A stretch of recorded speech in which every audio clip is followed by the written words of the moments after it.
book here. Because about 2 years ago, I was just a guy in his room in the middle of the night, believing that he would never see see this book published, that this book would never see the light of day. And because of that, the fact that this book was out at all is very special to me. The fact that I was able to survive, that it was able to get published, is in and of itself a miracle to me. So, if you want to know the story of how the book was written, the best way to do that is actually to read it, because the story that the book goes through is the story of writing the book. We decide to tell a story. When we decide to listen to a story, we become part of something bigger than ourselves. We become part of a community that heard that story 100 years ago or will hear it tomorrow. The story never really changes because the circle keeps turning. No matter how much we change or advance or distance ourselves from our past, our humanity will never change, our ability to feel. Stories remind us of this, and when we share in them, we become truly equal, because they remind us of parts of ourselves we've forgotten, parts we thought we never shared with anyone.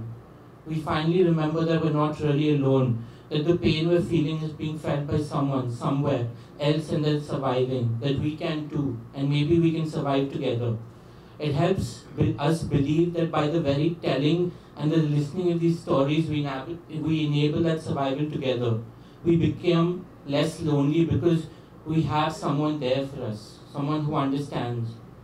That horrible, horrible pain we carry around with us every moment we live, of being alone, not just physically, but alone, trapped in our own minds, unable to understand ourselves, manifests itself.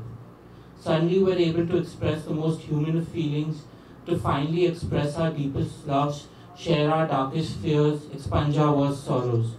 And we can rest easy with the fact that someone, anyone, even generations from now, can see exactly what we see, feel exactly what we feel, and it helps us go on. It makes us human.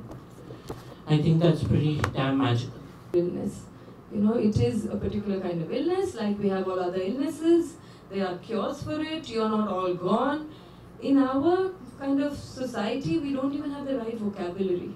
We don't even know how to deal with it. We are all either it's hushed or there's a discomfort. We just don't have conversations about these things.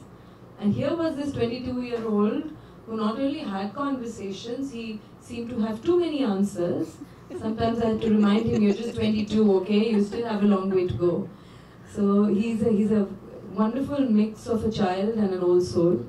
And that's the reason I'm here, because he also has a very compassionate heart.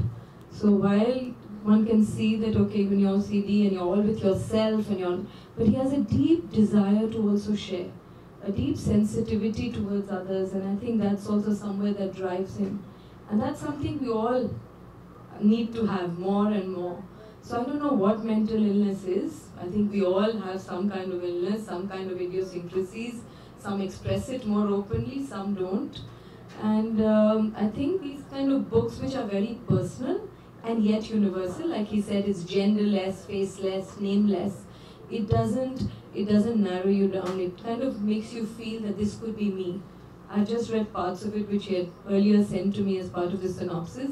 But just the idea is very powerful. And he's someone who's bringing strong thoughts and also finding poetry in it. Even the way he talks, I'm sure you find there is he's good with words, he's good with thoughts. So it's a wonderful journey, and all of us need each other. If somebody is doing anything magical, wonderful, different, new, I think we all need to help each other. And that's how I see it, that we always pay forward. You help me, I don't have to help you, I can help somebody else. And so that's how we just continue, and he's definitely part of that journey. His empathy, whether it's for the LGBT community, his thoughts on feminism. Very few young men are talking about feminism in the way Varun talks. It's very refreshing. And that's why I think I'm here, that's why you all are here. And congratulations, Varun. Thank you. I'm sure you're going to write many more books, you're going to have many more journeys, and He's also part of our the film that I'm making, Manto Team. He's sometimes has 1 foot in and 1 foot out, but I know he's going to be part of this journey, and it's wonderful to have you on it. Thank you. है, family struggle करते हैं, उनको लगता है ये पता नहीं क्या एक हवा है.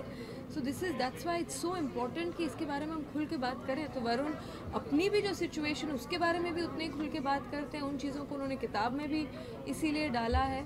So I think these are small steps towards that kind of understanding, empathy, sharing. तो ये बहुत ज़रूरी है. बट या in some of this traditional societies में जब हम सब कुछ दिखाना चाहते हैं कि सब ठीक ठाक है, हम इसके बारे में ना बात करें तो एज इफ वो गायब हो जाएगी चीज़. तो बात करने से ही इनफैक्ट चीज़ें ज़्यादा सामने आती है.